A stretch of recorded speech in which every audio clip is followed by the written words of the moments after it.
Hey guys, welcome to the Writer's Inn. I am your host, Melanie Crin, and today we're going to talk about how to write pretty much anything and make it good. If that sounds important to you, or you're just trying to make my day, feel free to like, share, and subscribe.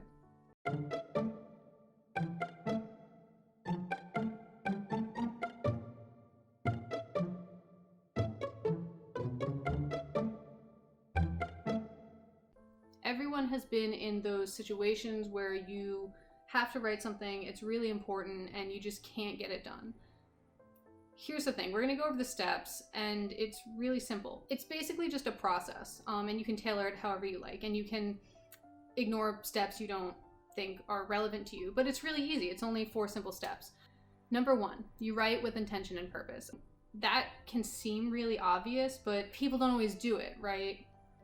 There's tons of times where I've written things without purpose. I've like scene work, or I've written, there's nothing wrong with that writing, but it wasn't fit for other people, right? If you're writing and at some point you want what you're writing to be consumed by someone else, then you have to put effort into it because it's a reflection of you.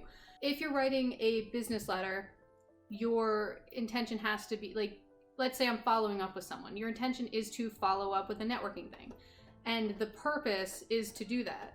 If your intention is to write a novel, then you're going to write a little differently, clearly, than if it's a business letter. The reason you're setting an intention and purpose is so you don't get distracted. Number 2 is you just write it. Once you have your intention, you know the purpose, you just get it done. Doesn't matter if it's bad. If you have to write 3 chapters of something, write your 3 chapters. Doesn't matter if it's terrible.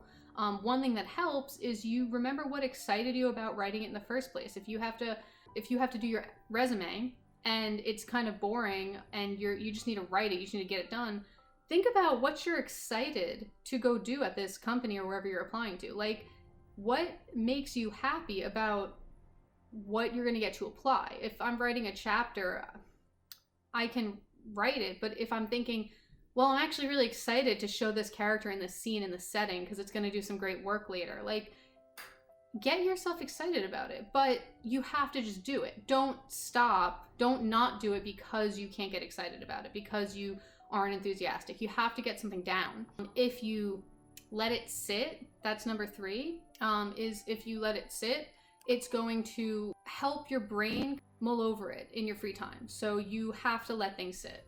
It's why, like, if you're writing an email, maybe write it the night before and look at it again in the morning. If you're writing some chapters you finished, give it a few days before you go back to revise.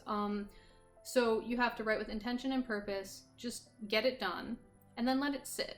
Number 4 is you self-revise. Now that you've been refreshed because you let it sit, you revise it. One of the best ways to revise things are to read aloud. When you read, your brain, you're going to hear things that your brain would skip over if you just read them. You're going to hear spelling errors, like doubled up letters that your brain would autocorrect. You're going to hear weird and awkward sentence structure, run-on sentences. Reading aloud is one of the best ways to self-edit your work. But even then, I'll link one of the videos at the end. If you don't know what you're looking for when you self-revise, I have a great video on 10 books that'll help you learning the aspects of craft, how to recognize them, how to revise with them. So that's going to be up there. Once you've self-revised for things like grammar, which, I mean, even if you need Grammarly or something, like, you just do your best. Like, don't make it unprofessional. No, like, chat speak if you're doing a business email. If you're doing a book and it's for, like, YA children or something and it is in chat speak, then make sure there is chat speak. Make sure it's on target with the intention and the purpose. It's part of the revision, right? And then the workshopping is number 5. That's the 5th thing you have to do. Once you've revised it, even after you've had some distance, you still need another person. Get someone you trust, get someone who's articulate or who you look up to, who you think is intelligent, and have them look it over. I was sending a business email for I was so nervous. It was for a follow-up to ask about an internship position somewhere I really, really wanted, and I knew what my intention and purpose was. I just got it done, I wrote it. I revised it as best I could, but I couldn't figure out a way to make it less rambly, to make it more efficient. I was so nervous, and I did read aloud. I did everything I could. Still wasn't there. I gave it to a mentor of mine, and she edited it. She made it beautiful, she didn't change any of my words. She just trimmed it down, cleaned it up, and she made it so articulate. It was all what I had already said.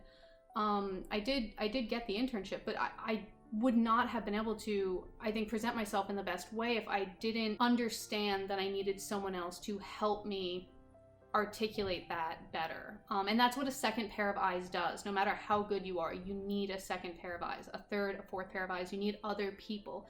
And that's the importance of workshopping.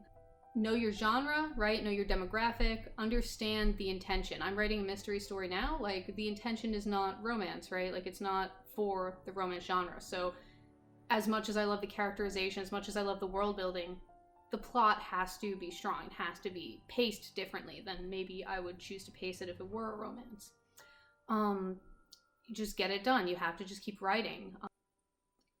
I've done self-revisions, I've done workshops. The writing is a lot stronger than it would have been had I not utilized these steps.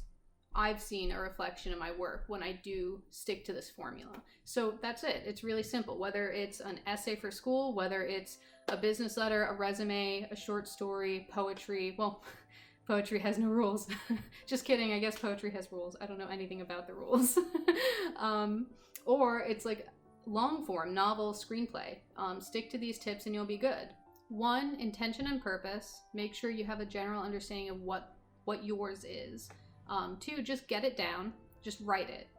3, make sure you let it sit. 4, self-revise, read it aloud. And then 5, have another pair of eyes come at it. And that's it. That's sweet and simple. Yep, so thanks for watching. Let us know in the comments below whether or not you think this will help you.